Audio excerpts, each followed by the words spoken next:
はい、それではこの動画では157ページの、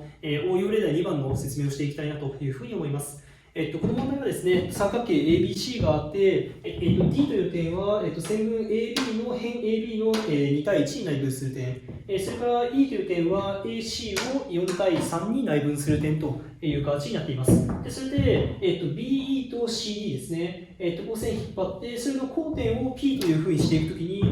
この A から P ですね、このベクトル AP というものを、それをね、ベクトル B とベクトル C を使って表しなさいという、そういう問題です。はい、そしたらですね、前回の動画でも確認してもらえたかなというふうに思うんだけれども、平面ベクトルを扱っているときというのは、ね1つの視点と2つの規定、というのが、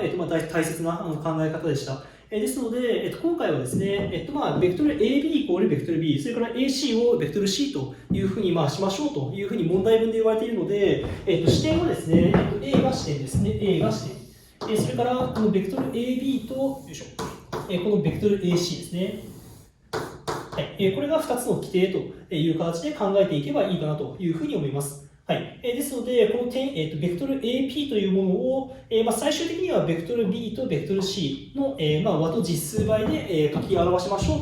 ということをね、今からやっていこうというふうに思います。で、こういう問題があるときなんだけれども、この点 P がですね、どういう図形上にいるのかっていうのをしっかりとこの図を見て、判断するっていうことが非常に大事になります。はい。ですので、まずはね、そこからやっていきましょう。はい、ではですね、まずはこの問題文で、点 P というのは、BE っていうものと、CD っていうもの、それの交点だっていうふうに言われているので、点 P はどういう図形上にいますかっていうふうに言われたら、それはですね、この、直線 BE 上にいるっていうこと、ね、直線 BE 上にいるっていう条件と、あとはですね、こっち側の直線、直線 CD 上にいるっていう、その2つのね、言い方ができるかなと、表現の仕方ができるかなというふうに思います。はい、そしたらですね、この丸の1番と丸の2番、つまり BE 上にいるっていうことと、CD 上にあるってことですね。これを、あとは、ここからですね、ベクトルを使って表現していくという形にします。はい。で、もちろんね、今回どういうふうになっているかっていうと、例えば、直線 BE 上であれば、どういう状況かっていうと、ちょっと図をね、抜き出しましょうか。イメージこういう図ですよね。ちょっとざっくりだけれども。で、三角形 AB、E という部分で抜き出して、P というのがこんな感じであると。でこういう形でありますよと。で、そしたら、P っていうのは、この三角形 ABE において、どういう形になっているかっていうと、それはですね、この点 P というのは、この BE っていう線分を、なんちゃら対なんちゃらっていう形で、内分している点っていうふうに表現することができると。はい。なので、内分点の公式を使って、ベクトル AP というのを書くことができるというふうになります。はい。で、もちろんこれが何対何かっていうのがわからないわけなので、数学の基本ですよね。すぐに求められなかったりだとか、計算しにくい時っていうのは、それを一回文字で置いて議論を進めるということがあるので、一回例えば、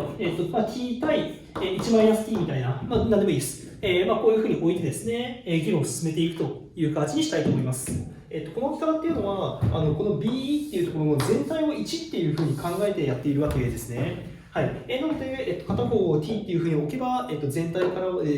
らこの t を引いた値ですよね。それが PE の長さ、の数の比という形になるので、こっちは1対 t と。そういう形だと。だから感覚的にはですね、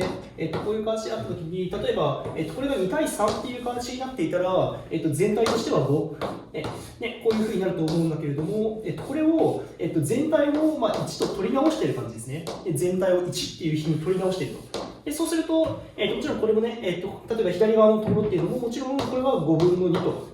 そういうふうになるし、右側の方っていうのも、もちろん5分の3という比になると。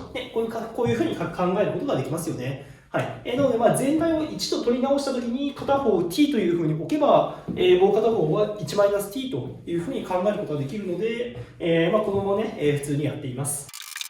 はい。そしたらですね、BP 対 PE というのを、t っていうですね、実数を使って、t 対1 t という形で置きました。で、そうすると、内分点の公式からですね、比がこういう形で逆比でかかるわけですよね。なので、ベクトル AB を、1 t 倍、それからベクトル AE というものを t 倍して足してあげればいいという形になります。はい。そしたらですね、今はあくまで、ベクトル AP というものをベクトル B とベクトル C を使って書きなさいというふうに言われているので、ここからですね、ベクトル B とベクトル C で、こういったベクトルですね、AB とか AE とかっていうものを、書き換えていきましょう。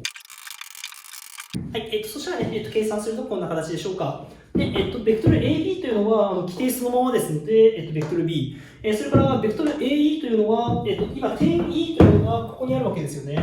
で、これっていうのは、ベクトル AC というものを、7分の4倍したもの、ベクトル AE というのは AC を7分の4倍したもの、という形で見ることができるので、そう書きました。で、7分の4倍のベクトル C ですよと。はい。で、あとは計算してあげると、こういうふうに丸の1番っていうふうに書くことができます。はい。で、同じようにですね、ベクトル AP というのを、今度は丸2番の方、で、直線 CD 上にありますよっていう方の、情報を使ってですね、書いていきましょう。はい。そしたらですね、一回ちょっと図を抜き出してみました。三角形 ADC の部分で、抜き出しています。はい。で、そしたらさっきと同じようにですね、今度はさっき t っていう文字使ったけれども、もちろんこの、内分の仕方っていうのは違うわけなので、違う文字を使ってですね、何でもいいです。例えば S と、1-S みたいな、